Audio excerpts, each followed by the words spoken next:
In 1970, if you wanted to buy a home, you competed against your neighbor. You both had a down payment, a steady job, and a dream. But in 2026, the person outbidding you isn't a person at all. It's a multi-billion-dollar hedge fund with a line of credit that never runs dry. We are witnessing the institutionalization of the neighborhood. And the math shows that by 2030, nearly 40% of all single-family homes in the US could be owned by corporate landlords. The shift began after the 2008 crash, but it has reached a fever pitch in 2026.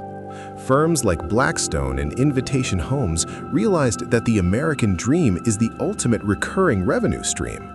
Why sell a house once for a profit when you can rent it out forever and adjust the price for inflation every 12 months? In 2026, these entities aren't just buying luxury mansions.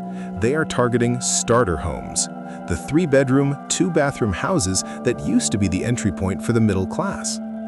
The math is a slaughterhouse for the average buyer. Corporate buyers often pay in all cash, which allows them to close in days, not weeks. They waive inspections because they have massive maintenance budgets that you don't. In 2026, data shows that in hot markets like Atlanta, Charlotte, and Phoenix, institutional investors are buying up to 30% of available inventory. This artificial scarcity drives prices up for everyone else, forcing families into a rental trap where they pay 40% of their income to a corporation that uses that very rent money to outbid them on the next house.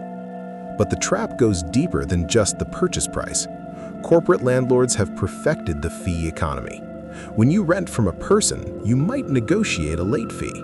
When you rent from a corporation in 2026, you are hit with automated convenience fees for paying online, technology fees for smart locks you didn't ask for, and administrative fees for basic maintenance. These hidden costs can add an extra $150 to $300 a month to your housing bill, none of which goes toward building equity. We are moving toward a permanent renter class. In 1970, the median age for a first-time homebuyer was 24.